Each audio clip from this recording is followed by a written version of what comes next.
सद्गुरू श्री ब्रह्मचैतन्य महाराज गोंदवलेकर यांचं प्रवचन 23 मे. देवाकरिता स्वतःला विसरावे. तुम्ही स्वतःला दिवसातून एकदा तरी विसरता की नाही? हल्ली आपण आपल्याला विसरतो, पण ते विषयाकरिता विसरतो. स्वतःला विसरावे, पण ते विषयाकरिता विसरू नये. एखाद्या वेळेस असे होते की एखादी आनंदाची बातमी समजली म्हणजे आपण काय करतो हे आपल्यालाच समजत नाही. अशावेळी देहभानावर नसतो हेच खरे. त्याचप्रमाणे दुःखाची बातमी कळली म्हणजे होते. थोडक्यात म्हणजे आपण जेव्हा विषयाच्या अधीन होतो तेव्हा आपण देहाला विसरून विषय भोगतो. त्याचप्रमाणे क्रोधाचे होते. विषयासाठी देहभान विसरणे हे केव्हाही वाईटच. परंतु देवाकरिता जर आपण आपल्याला विसरलो तर ते फारच उत्तम. भजन करीत असताना देहभाव विसरून भजन करावे. आपण आता तसे करतो का? भजन म्हणत असताना कुणी ताल चुकला की लगेच आपण रागावतो.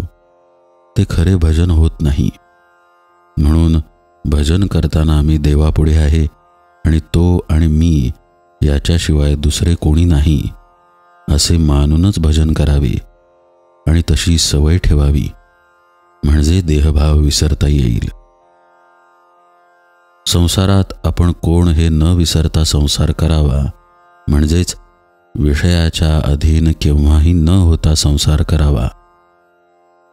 स्वतःची आठवण ठेवून प्रपंच केला तर तो आपल्याला बाधक व्हायचा नाही.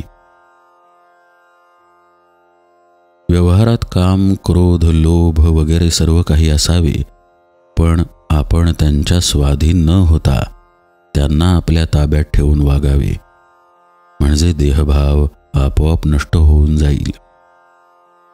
हे सर्व साधायला परमेश्वराला शरण जाणे हा एकच सोपा मार्ग आहे आणि त्याकरिता नामस्मरणात राहणे हेच साधन आहे. कोणी 12-24 वर्षे साधनात राहूनही काही काम झाले नाही असे म्हणतात आणि यात काही अर्थ नाही म्हणून सोडूनही देतात. तेव्हा अशा लोकातच अर्थ नसतो की गुरूत काही नसते, तर आपणच याला कारणीभूत असतो हे पक्के समजावे. संन्यास घ्यायचा असेल तर बायकोला बरोबर घेऊन संन्यास घेता येईल का? त्याप्रमाणे विषय बरोबर घेऊन गुरुकडे गेलो तर गुरुची खरी भेट होईल का? ती शक्य नाही.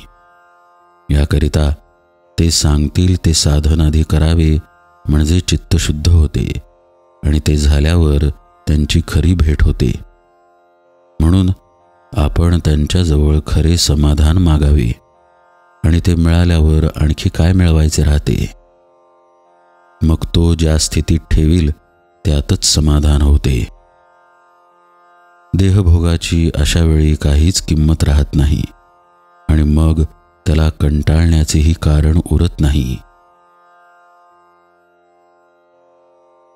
परमात्म्याचे स्मरण यातच विषयाचे विस्मरण. जानकी जीवन स्मरण जय जय राम.